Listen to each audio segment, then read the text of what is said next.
نو کم پړی پاتې شو او تاسو به خبرې چې به چا دپاره ځکه چې دغه دوو کې چې نه وي نو خو د عام خلک شو که نه غټ پړي ته ضرورت نه دی ور واچوه به سړی کاږه لکه یو سړی مانځه روان دی که نه یاره زه مانځله معمولي پړی ورته ور واچوه څه کې خوب وکړه داسې پوس کمبل ته پرېږدلی ونې یو بس هغه کمبل په ځان راواچي پرېوځي نو د ده دومره بلکې زه خو وایم چې دا بعضې په دې ګناهونو داسې عادت کړي چې شیطان پړي ته هم ضرورت نشته هغه یې پخپله کوي عادت کړي دي د دې ګناه سره دې ګناه باندې سړی عادت شي بیا نو بیا که ورته شیطان ویلي هم نږدې پکې لګیایي د ده نه بیا پخپله یو شیطان جوړ شي په انسانانو کې بلکې دا خو پرېږده چې دی کوي دی بیا نورو هم دعوت ورکوي چې کوئ نو هغه پیري شیطان ته څه ضرورت پاتې شو هغه ده به ناسته سیل کوي دا پخواني نیکان خلک چې و د نیکانو خلکو د زمانه و د شیطانانو کار ډېر زیات و او زموږ په دې وخت کې کار څه دی کم شوی دی ځکه چې خلک د ګناهونو سره په خپل عادت شوي دي دا موبایل راواله بل شیطان ته څه ضرورت دی په دې کې تا ته شیطاني میلاویږي چې څوک یې کوي چې څوک یې نه کوي الله یې ته ساتي بازار ته وځه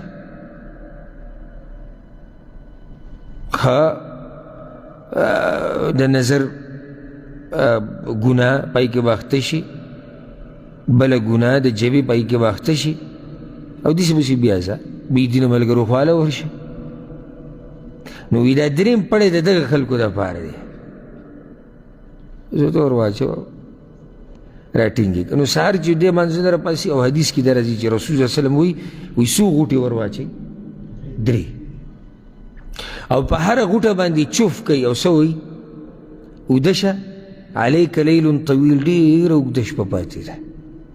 نو دی چې داسې وګوري ګړۍ ته 3 منټه او 3 منټه 3 کې هم بیا دی اوده شي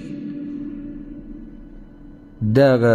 دم د شیطان دی په تیه چې 3 منټه کې هم ته بیا پرېوځې 3 کې به سړی خفه شي چې زما نه تهجد ټیم پکې لاړ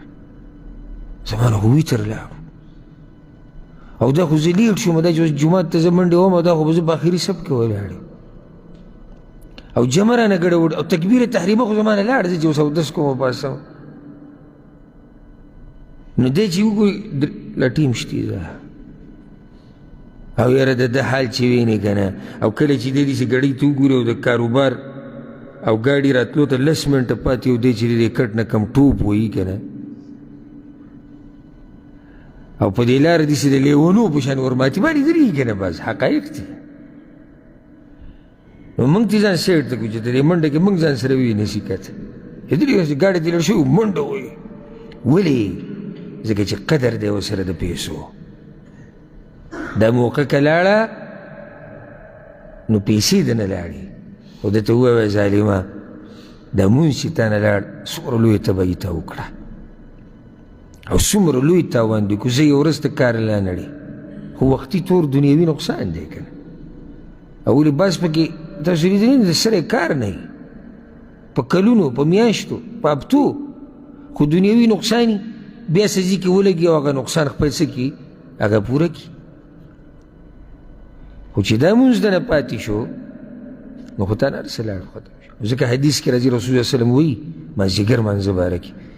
وایي چې د چا نه د مازدیګر مونځ پاتې شو لکه د ده چې اهل او خاندان مال او هر څه تباه او برباد شو خیال کوه ته ګوره